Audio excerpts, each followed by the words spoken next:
साल 1914 में इसी देश की राजधानी में ऑस्ट्रिया के राजकुमार फ्रांज फर्डिनेंड की हत्या हुई थी। ये वही घटना थी जिसने फर्स्ट वर्ल्ड वॉर की शुरुआत करवा दी। यानी एक छोटी सी जगह पर हुई घटना ने पूरी दुनिया का इतिहास बदल दिया। दोस्तों, जब ये देश युद्ध के बाद बुरी तरह तबाह हो गया था, तब यहाँ की महिलाओं ने परिवार, समाज और देश को दोबारा खड़ा करने में बहुत बड़ा योगदान दिया था। इस देश के प्रोटेक्टेड इलाकों में तो बिना अनुमति पत्थर उठाना या प्राकृतिक चीजों को छेड़ना कानूनी अपराध तक माना जाता है। अगर कोई सैलानी ऐसा करता पकड़ा जाए तो उसे भारी जुर्माना देना पड़ सकता है। चौंकाने वाली बात तो ये है कि इस देश में विशाल पत्थरों के गोलाकार ढांचे मिले हैं जिन्हें स्टोन स्फेयर कहा जाता है। कई लोग मानते हैं कि ये किसी प्राचीन सभ्यता की खोज है, जबकि वैज्ञानिक आज भी इनके रहस्य को पूरी तरह से समझ नहीं पाए। दोस्तों, यहाँ पर एक ऐसा शहर है जिसमें बना सतारी मोस्ट पुल दुनिया के सबसे खूबसूरत पुलों में गिना जाता है। ये पुल इतना शानदार दिखता है कि पहली नजर में किसी जादुई दुनिया का हिस्सा लगे। और खास बात यह है कि यहाँ हर साल लोग इस पुल से नदी में छलांग लगाकर अपनी बहादुरी दिखाते हैं।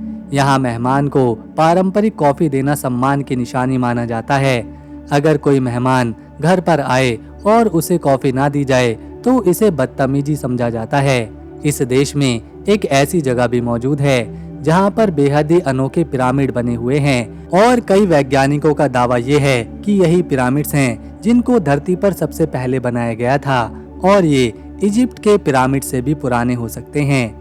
इस देश में ऐसे जंगल हैं जहाँ बहुत ही कम लोग पहुँच पाए हैं। लोगों का कहना है कि वहाँ पर जाना आपकी किस्मत को बदल सकता है, लेकिन आज तक जाने वालों में से 80% लोग ऐसे हैं जो कि रहस्यमयी तरीके से गायब हो गए थे, जिनको आज तक खोजा नहीं गया। आखिर ये कौन सा देश है जहाँ रहस्यमयी पिरामिड हैं, अजीब कानून हैं, अनोखी परंपराएं हैं और ऐसी खूबसूरत जगह हैं जिन्हें देखकर लगता है जैसे किसी कहानी की दुनिया का पात्र हों। आज हम बात करने वाले हैं बोस्निया और हर्जेगोविना की, जो यूरोप का एक छोटा सा लेकिन बहुत ही खास देश है। वीडियो में आगे बढ़ने से पहले अगर आपका लाइक मिल जाए तो हमारी मेहनत सफल रहेगी।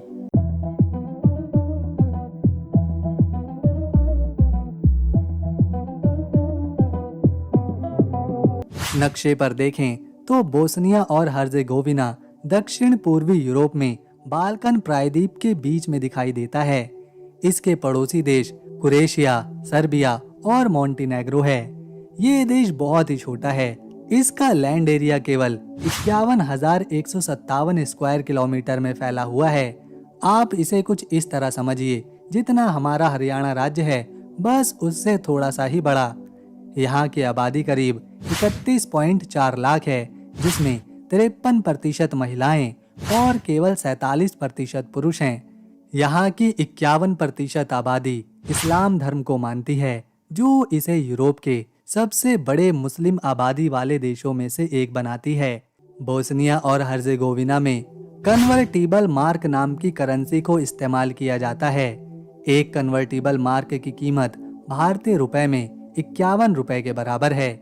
इसके अलावा 46% लोग ईसाई धर्म को मानते हैं और बाकी 3% में अन्य धर्म या फिर बिना किसी धर्म के लोग शामिल हैं। दोस्तों, ये तो थी बोस्निया और हर्जेगोविना के बारे में सामान्य जानकारी, लेकिन इस देश को समझने के लिए हमें इसकी राजधानी को भी देखना होगा, जो है साराजेवो।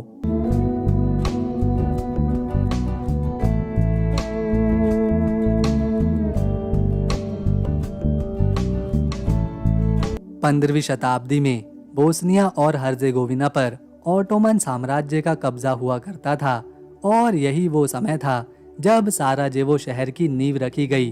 1461 में इस शहर को पहली बार बसाया गया, जब ऑटोमन शासक ईसा बेग ईशाकोविच ने ब्रोदाच नाम के एक छोटे से गांव को चुना और इसे एक शहर के रूप में विकसित किया। उन्होंने यहाँ मस्जिदें बनवाई, बाजार बनवाए, स्नानघर और एक महल भी बनवाया जिसे सराय कहा गया और फिर इसी से शहर का नाम साराजेवो पड़ा। 16वीं शताब्दी में ये शहर बाल्कन क्षेत्र का एक प्रमुख व्यापारिक और सांस्कृतिक केंद्र बन चुका था, जहां इस्लाम, ईसाई धर्म और यहूदी धर्म के लोग एक साथ रहते थे। फिर यहां 1878 में ऑस्ट्रो हंगेरियन साम्राज्य आया। उन्होंने शहर को और ज्यादा आधुनिक बनाया, जिसमें बिजली, रेलवे और शानदार इमारतें जैसे कि साराजेवो कैथेड्रल शामिल हैं। 1990 से लेकर 95 के बीच इस शहर पर काला साया छा गया था, क्योंकि उस समय ये एक भयंकर युद्ध से जूझ रहा था, जिससे इस शहर को काफी नुकसान पहुंचा। कई लोग बेघर हुए और बहुत से लोगों की जानें भी गईं। लेकिन यहाँ के लोग बहुत ही हिम्मत वाले हैं। उन्होंने अपने शहर को फिर से बसाया और आज ये यूरोप के सबसे विविध और सांस्कृतिक रूप से समृद्ध शहरों में से एक है। साराजेवो शहर का माहौल सचमुच में अनोखा है। यहाँ पूर्व और पश्चिम की संस्कृतियों का एक अनोखा संगम देखने को मिलता है। पुराने शहर, जिसे बाशर्शिया कहते हैं, इसकी संकरी गलियां, ऑटोमन शैली की दुकानें और मस्जिदें आपको मध्य युग में लेकर जाएंगी। यहीं पर आपको मिलेगा सेबिन फाउंटेन, जो शहर का सबसे बड़ा प्रतीक है। साथ ही शहर की आधुनिकता भी कमाल की है, जहां ऑस्ट्रो हंगेरियन इमारतें जैसे विजेचनिका यानी सिटी हॉल और हरे भरे पार्क सैलानियों को लुभाते हैं। साराजेवो की मिलजास्तका नदी इस शहर को दो हिस्सों में बांटती है और इसके किनारे बने कैफे और रेस्टोरेंट्स स्थानीय लोगों के साथ साथ पर्यटकों को भी अपनी ओर खींच लाते हैं।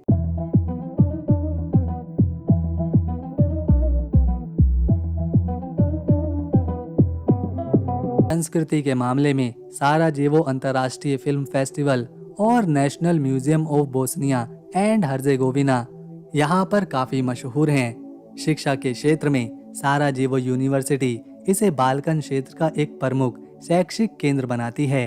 ये शहर इतना खास है कि इसे यूरोप का यरूशलेम तक कहा जाता है, क्योंकि यहाँ मस्जिद, चर्च और सिनेगॉग कुछ ही मीटर पर एक साथ खड़े हैं। बोस्निया और हर्जेगोविना के लोग खाने के मामले में काफी शौकीन हैं और उनकी थाली में सांस्कृतिक विविधता की झलक दिखाई पड़ती है। यहाँ के लोग चेवापी नाम की डिश को बहुत ही चाव से खाते हैं, जो मसालेदार मीट सॉसेस से बनी एक डिश होती है, जिसे अक्सर प्याज और सुमोन यानी के स्थानीय ब्रेड के साथ परोसा जाता है। इसके अलावा बोरेक्लावा, जो पनीर या फिर मीट से भरी पेस्ट्री होती है, हर घर और रेस्टोरेंट में पसंद करी जाती है। बोस्निया और हर्जेगोविना की अर्थव्यवस्था एक उभरती हुई अर्थव्यवस्था है, जो कई क्षेत्रों पर टिकी है। सबसे पहले धातु और मैन्युफैक्चरिंग इस देश का मजबूत आधार है। यहाँ स्टील, एल्युमिनियम और ऑटोमेटिव पार्ट्स बनाकर दूसरे देशों में बेचे जाते हैं, निर्यात किए जाते हैं। दूसरा है पर्यटन। यहाँ पर्यटन तेजी से बढ़ रहा है। साल 2024 में इस देश में 20 लाख से ज्यादा सैलानी आए थे। तीसरा है प्राकृतिक संसाधन और ऊर्जा, जो देश की रीढ़ है। कोयला, लोहा और बॉक्साइट जैसे खनिजों के साथ साथ हाइड्रो पावर बिजली का उत्पाद एक बड़ा स्रोत है, जो देश को बिजली का नेट एक्सपोर्टर बनाता है। चौथा है कृषि, जहां मक्का, गेहूं और फल जैसे कि सेब और प्लम उगाए जाते हैं। इसके अलावा यहाँ पशुपालन भी बढ़ रहा है। और आखिर में सबसे महत्वपूर्ण आईटी और डिजिटल क्षेत्र अब यहाँ उभर रहा है। यहाँ तीन आधिकारिक भाषाएं बोली जाती हैं। इसमें से एक है बोस्नियाई, दूसरी है सर्बियाई और तीसरी है क्रोएशियाई, जो आपस में काफी ज्यादा मिलती जुलती हैं। लेकिन आपको जानकर खुशी होगी कि यहाँ के ज्यादातर लोग, खासकर युवा, अंग्रेजी भी अच्छी तरह बोलते और समझते हैं, जिससे पर्यटकों को बातचीत करने में कोई परेशानी नहीं होती। देश की साक्षरता दर करीब 98% है, यानी यहाँ का हर व्यक्ति पढ़ा लिखा है। बात जब उपलब्धियों की आती है तो बोस्निया और हर्जेगोविना ने नोबेल प्राइज के क्षेत्र में भी अपनी छाप छोड़ रखी है। इस देश ने एक नहीं बल्कि 2 बार ये पुरस्कार अपने नाम किया है। इवो एंड्रिच, जिन्हें 1961 में साहित्य का नोबेल पुरस्कार मिला था, और व्लादिमीर प्रेलोग, जिन्हें 1975 में रसायन विज्ञान में नोबेल प्राइज दिया गया था। ये उपलब्धियां इस छोटे से देश की प्रतिभा को दर्शाती हैं।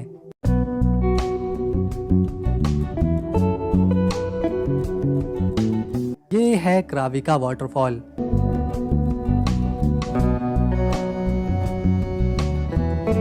ये बोस्निया और हर्जेगोविना का एक अद्भुत प्राकृतिक चमत्कार है जो देश के दक्षिणी हिस्से में लियुबुश्की के पास त्रेविजात नदी पर मौजूद है। ये झरना 25 मीटर ऊंचा और 120 मीटर चौड़ा है जो हरे भरे जंगलों और पहाड़ों से घिरा हुआ है। इसे अक्सर बोस्निया का मोती कहा जाता है क्योंकि इसकी सुंदरता देखकर हर कोई मंत्रमुग्ध हो जाता है। सुबह के समय सूरज की किरणें झरने के पानी पर पड़ती हैं जिससे पानी चमकता हुआ इंद्रधनुषीय रंग बिखेरता है। गर्मियों में चारों तरफ हरी भरी हरियाली, जंगली फूल और नीला पानी इसे एक जादुई नजारा देते हैं। सर्दियों में आसपास की चट्टानें और पेड़ बर्फ से ढक जाते हैं जो इसे और भी खूबसूरत बनाते हैं। क्राविका का पानी इतना साफ है कि आप इसके नीचे तैर सकते हैं और गर्मियों में ठंडक का मजा उठा सकते हैं। यहाँ पर्यटन, तैराकी, पिकनिक और काइकिंग का मजा लेने आते हैं। आसपास के रास्तों पर ट्रैकिंग और साइकिल चलाना भी लोकप्रिय है। स्थानीय लोग और पर्यटक झरने के किनारे बने छोटे छोटे रेस्टोरेंट्स में इस देश के खानों का मजा उठाते हैं और जब सूरज डूबता है तो यहाँ का नज़ारा बहुत ही सुंदर लगता है। क्राविका वाटरफॉल सिर्फ एक प्राकृतिक जगह नहीं बल्कि मन को शांत करने वाली जगह है। ये है स्टारी ग्राद। ये बोस्निया और हर्जेगोविना का एक ऐतिहासिक और सबसे प्रसिद्ध किला है जो त्रावनिक शहर के बीच में लक्ष्वा नदी के किनारे बसा है। इसकी शुरुआत 15वीं शताब्दी में हुई थी जब ऑटोमन शासकों ने इसे बनवाया। ये किला मध्यकाल में बोस्निया के शासकों का मुख्यालय हुआ करता था और ऑटोमन साम्राज्य के प्रशासनिक केंद्र के रूप में जाना जाता था। इसे बोस्निया का ताज भी कहा जाता था क्योंकि ये रणनीतिक रूप से महत्वपूर्ण था। आज ये एक म्यूजियम है जहां आप उस दौर के हथियार, ऑटोमन काल की चीजें और स्थानीय इतिहास की प्रदर्शनियां देख सकते हैं। किले की पत्थर की दीवारें और बुर्ज आज भी अपनी सुंदरता को बरकरार रखे हुए है। ये बोस्निया के सबसे अच्छे संरक्षित किलों में से एक है और हर साल हजारों सैलानी इसकी खूबसूरती और इतिहास को देखने आते हैं। ये है जैक्से वाटरफॉल, बोस्निया और हर्जेगोविना की सबसे खूबसूरत और खास जगहों में से एक। इस झरने की सबसे अनोखी बात यह है कि ये किसी घने जंगल या ऊंचे पहाड़ों के बीच नहीं बल्कि एक शहर के बिल्कुल बीचों बीच मौजूद है। दुनिया में बहुत कम ऐसे झरने हैं जो किसी शहर के अंदर इस तरह से बहते हों। इसकी ऊंचाई लगभग 22 मीटर है और इसमें बहने वाला पानी पिलवा नदी से आता है जो नीचे जाकर बरबास नदी में मिलता है। यही दृश्य इसे और खास बनाता है। जब पानी ऊंचाई से नीचे गिरता है तो उसकी आवाज और आसपास उड़ती हल्की धुंध देखने वालों को मंत्रमुग्ध कर देती है। खासकर सुबह और शाम के समय जब सूरज की किरणें पानी पर पड़ती हैं तो ये जगह किसी जादुई नज़ारे की तरह लगती है। रात में यहाँ की रोशनी इसकी खूबसूरती को और बढ़ाती है। इस झरने के आसपास पुराने किले, ऐतिहासिक इमारतें और घूमने के लिए सुंदर रास्ते बने हुए हैं। यहाँ आने वाले पर्यटक इस जगह की प्राकृतिक सुंदरता के साथ साथ इसके ऐतिहासिक माहौल का भी आनंद लेते हैं। इसी वजह से कई लोग इसे बोस्निया का छुपा हुआ अजूबा कहते हैं। अगर कोई पर्यटक बोस्निया घूमने जाए और इस झरने को ना देखे तो उसका सफर अधूरा माना जाता है। तो दोस्तों, अगर आपको हमारी ये वीडियो, मेहनत और इन्फॉर्मेशन पसंद आई तो इसे एक लाइक दें, शेयर करें और चैनल को सब्सक्राइब करना ना भूलें। हम मिलेंगे नेक्स्ट वीडियो में। तब तक के लिए नमस्कार, अपना ख्याल रखें।